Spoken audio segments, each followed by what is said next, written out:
பேசலாம். ரமேஷ், இங்க ஒற்றை நபரை வளர்த்து விடுவதற்காகவும் அல்லது அவரை பாதுகாப்பதற்காகவும் 142 கோடி மக்களினுடைய நலன்கள் புறக்கணிக்கப்படுகிறது அப்படிங்கிற ஒரு கடுமையான குற்றச்சாட்டை பிரியங்கா காந்தி முன்வைக்கிறாங்க பிரதமர் மோடி மேல.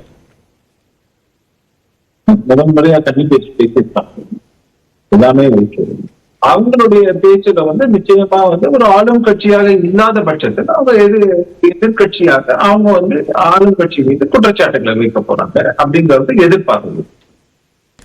இதுல நம்ம கவனிக்கக்கூடிய ஒரு முக்கியமான விஷயம், இவங்க திரும்ப திரும்ப சொல்லக்கூடியது காங்கிரஸ் எவ்வளவு இதெல்லாம் பாதுகாத்தாங்க தெரியுமா, நம்மள அரசியலமைப்பு சட்டத்தை நம்ம நடுராத்திரியில எப்படி எமர்ஜென்சி டிக்ளேர் பண்றதுக்கு அப்படிங்கிற கதையெல்லாம் எல்லாரும் சொன்னாங்க அப்படிங்கறது திரும்ப நான் அதை ரிப்பீட் பண்ணணுங்கிற அவசியம். ஆனா ஒரு சில முக்கியமான விஷயத்த சொல்லணும். ஒரு 15 ஆண்டுகளுக்குள்ளாக நடந்த ஒரு விஷயம், ஏன்னா 11 ஆண்டுகளாக பாஜக ஆட்சியில் இருக்கிறது அப்படின்னு வச்சுப்போம். அதுக்கு முன்னாடி நடந்த விஷயம் ஏதாவது ஒண்ணுதான் நம்ம பரிசீலனை. 11 ஆண்டுகள் பத்தியும் பேசுவீங்க. கம்யூனல் இல்ல வரேன், அதுக்கு வந்துருவோம், கவலையப்படாதீங்க, அதை பேசுவோம். அதுக்கு முன்னாடி ஏன்னா அதை சொல்றாங்க இல்லையா, ஏன்னா நாங்க பாதுகாத்தோம்னு சொல்லிட்டு தானே ஆளுங்கட்சி முறை சொல்லணும். அப்ப நம்ம அது சொல்லணும்ல, சுய பரிசோதனை அவங்க செஞ்சுக்கிறதுக்கு ஒரு வாய்ப்பு அமைச்சு இல்லையா. கம்யூனல் வயலன்ஸ் பில்லுன்னு ஒண்ணு 2013 கொண்டு வரதுக்கு ஒரு முயற்சி பண்ணாங்க. அது நேஷனல் அட்வைசரி கவுன்சில், எப்படி அவங்களுக்கு பதவியில எதுவும் இருக்க மாட்டாங்க, அதுக்கு மன்மோகன் சிங் போன்ற பர்சனை அவங்க உட்கார வச்சுருக்காங்க பிரைம் மினிஸ்டர். ஆனா ஷேடோ பிரைம் மினிஸ்டரா யாரு இருந்தாங்க நாட்டுக்கு கேட்குது.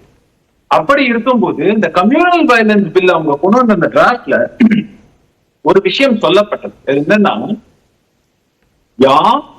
ஒரு வயலன்ஸ இது பண்ணாலும் சரி, அங்க திடீர்னு ஒரு கலவரம் வெடிச்சிருந்தா யார் பெரும்பான்மை மக்களும், இங்க பெரும்பான்மை மக்கள் யார், இமீடியட்டா அவங்களுக்கு ஜெயில போட்டுருவாங்க, எந்த கேள்வியும் கேட்க மாட்டாங்க.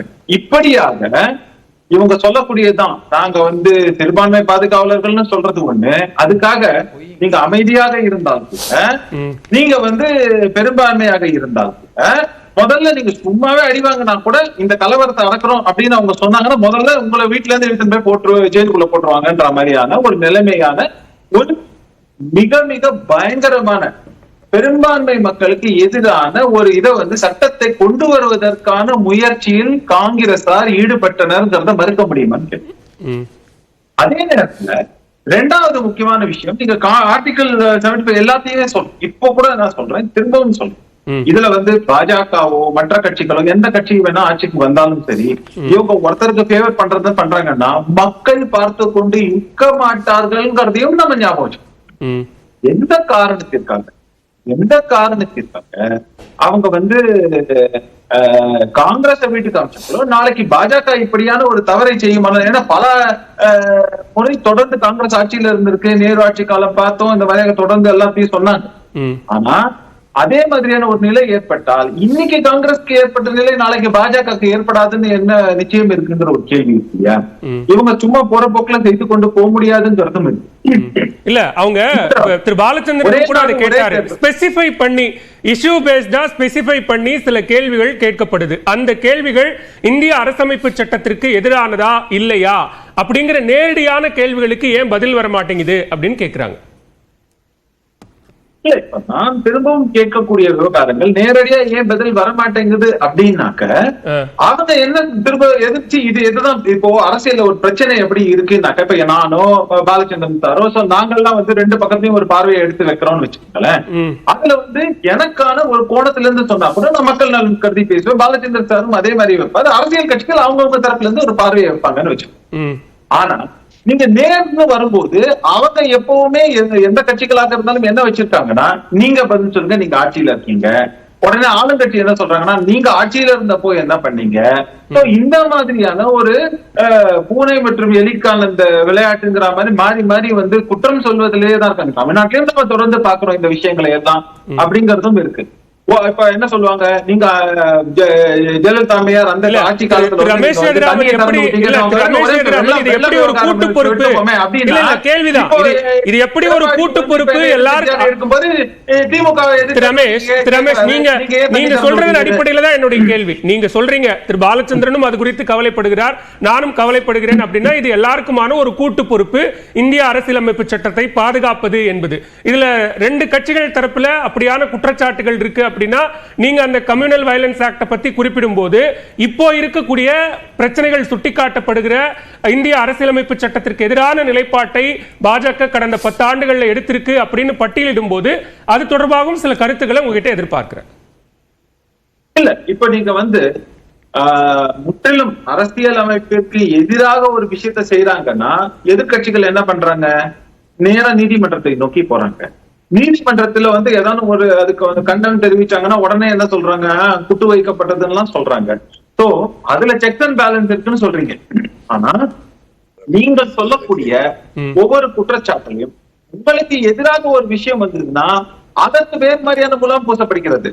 ஒரே தேர்தல் ஒரே சமயத்துல 2 மாநிலங்களுக்கு நடக்கும்போது ஒரு மாநிலத்துல வெற்றி பெற்றுறாங்க, அங்க இவிஎம் பத்தி பேசுறது இல்ல. ஒரு மாநிலத்துல தோல்வி விடுறாங்க, ஆனா அந்த இடத்துல மட்டும் இவிஎம் பத்தி ஒரு குற்றச்சாட்டை வைக்கிறாங்க.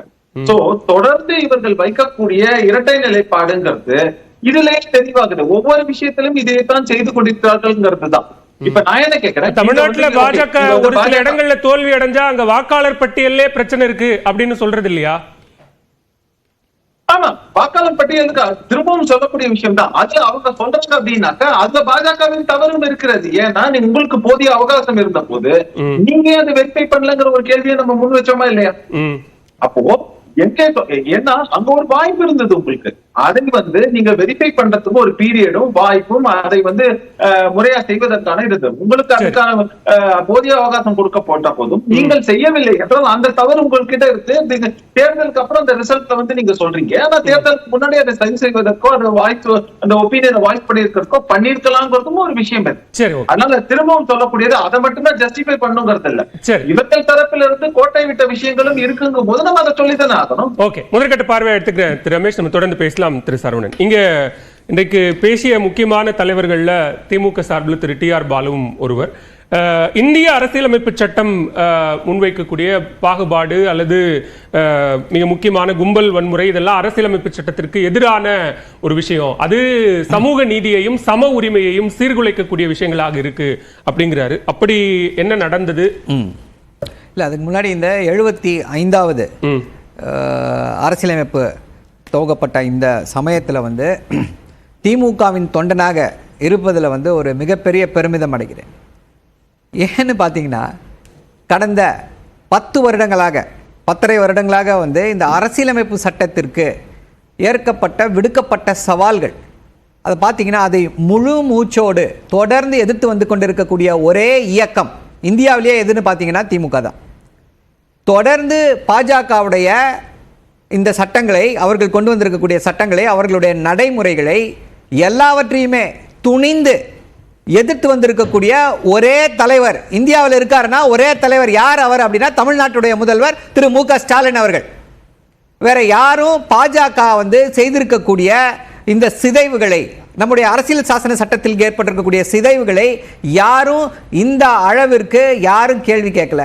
சரி, நம்முடைய அரசியலமைப்பு சட்டத்தில் ஒரு முக்கியமான அங்கம் நம்ம பேசிக் ஸ்ட்ரக்சர், அதாவது அதை பிரிக்க முடியாத ஒரு கூறு என்ன அப்படின்னா ஃபெடரலிசம், மாநிலத்துடைய உரிமை.